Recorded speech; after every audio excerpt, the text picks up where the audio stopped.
ஸ்ரீ குருவாயூரப்பன் திருவடிகளே சரணம்.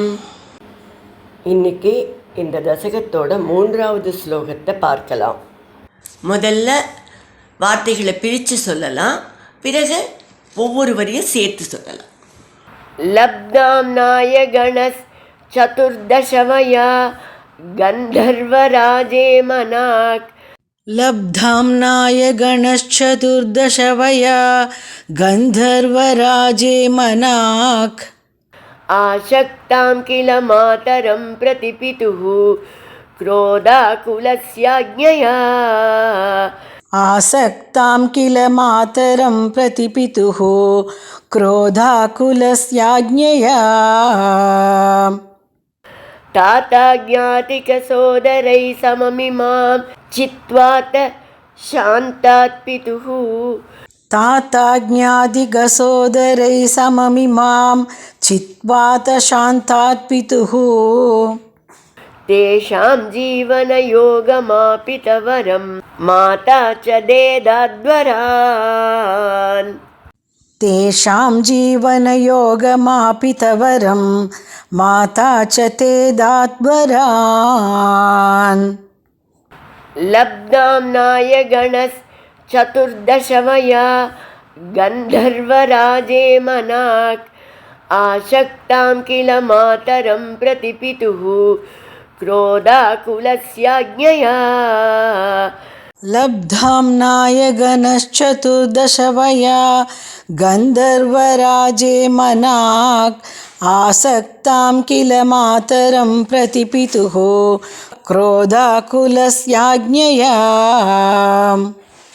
ताताज्ञातिकसोदरै सममिमां चित्वात शान्तात् पितुः. तेषां जीवनयोगमापितवरं माता च देदाद्वरान्. ताताज्ञातिकसोदरै सममिमां चित्वात शान्तात् पितुः. तेषां जीवनयोगमापितवरं माता च ते दाद्वरान्. இப்போ நாம் இந்த ஸ்லோகத்தோட வார்த்தைகளை பிரித்து அர்த்தங்களை பார்க்கலாம்.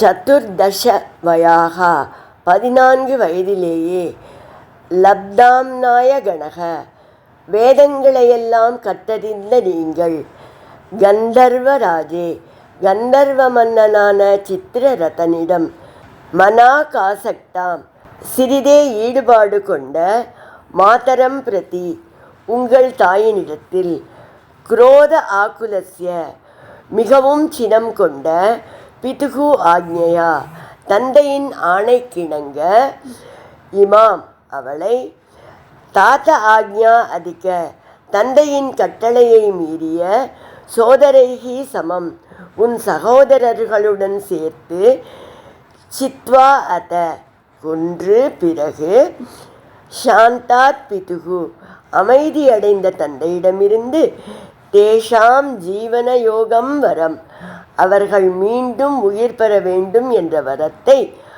ஆபிதக்கில பெற்றீர்கள் அல்லவா. மாதாச்ச உங்கள் தாயும் தேவரான் அதாத் உங்களுக்கு வரங்களை நல்கினாள்.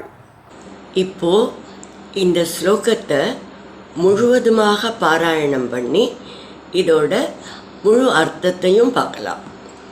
லப்தாம் நாயகணஸ் சதுர்தசவயா கந்தர்வராஜே மனாக். ஆசக்தாம் கில மாதரம் பிரதிபிதுः क्रोधाकुलस्याज्ञया. ताताज्ञातिकसोदरै सममिमां चित्वात शान्तात् पितुः. तेषां जीवनयोगमापितवरं माता च देदाद्वरान्.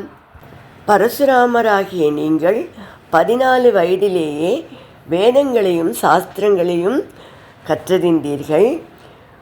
ஒரு நாள் உங்களுடைய தாயாரான ரேணுகாதேவி சித்திரரதன் என்ற கந்தர்வராஜனை பார்த்து மனம் சலனமடைந்தாள் என்று ஆரம்பிக்கிறார். இது என்ன நிகழ்ச்சி அப்படின்னாக்க, ரேணுகாதேவி தண்ணீர் எடுக்கிறதுக்காக குடத்தை எடுத்துட்டு ஆற்றுக்கு சென்றாள்.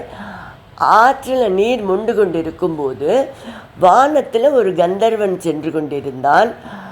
சித்திரரதன் அவனுக்கு பேர். அந்த கந்தர்வனோட பிரதிபிம்பம் அந்த ஆற்றோட தண்ணியில் தெரிஞ்சுது. அதை பார்த்து ஒரு க்ஷணம் ரேணுகாதேவி, அப்பா எவ்வளவு அழகாக இருக்கிறார் இந்த கந்தர்வன் அப்படின்னு நினச்சிட்டாளாம். அவள் அந்த மாதிரி நினைக்கும் போதே அந்த ஜமதக்னி முனிவருக்கு இது தெரிஞ்சிடுத்து. அதனால் அவருக்கு கோபம் வந்துடுது, ரொம்ப கோபம். உடனே தன்னோட மூத்த மகன்களை கூப்பிட்டு அவளை கொன்றுவிட்டு வருமாறு கட்டளையிட்டார். அவர்கள் மறுத்துவிட்டார்கள். பிறகு கடைசி மகனான ராமனை கூப்பிட்டு ரேணுகாதேவியை கொன்றுவிடுமாறு கட்டளையிட்டார். நீங்கள் தந்தை சொற்படி தாயாரையும் பிறகு தந்தை சொற்படி நடக்க தவறிய மூத்த சகோதரர்களையும் கொன்றீர்கள். இந்த மாதிரி கொன்று முடித்துவிட்டு தந்தை சமாதானமடைந்த பிறகு அவர்கள் எல்லாரையும் மீண்டும் உயிர்ப்பித்து தாருங்கள் என்ற வரத்தை தந்தை கிட்ட கேட்டீர்கள். அதனால் ஜமதக்னி முனிவரும் அவர் கேட்டுக்கொண்டபடியே அந்த சகோதரர்களையும் தாயாரையும் மீண்டும் உயிர்ப்பித்து கொடுத்தார். ரேணுகாதேவிக்கு ரொம்ப சந்தோஷம் உண்டாகியது. அதனால் உங்களுக்கு நிறைய வரங்களை அளித்தாள்.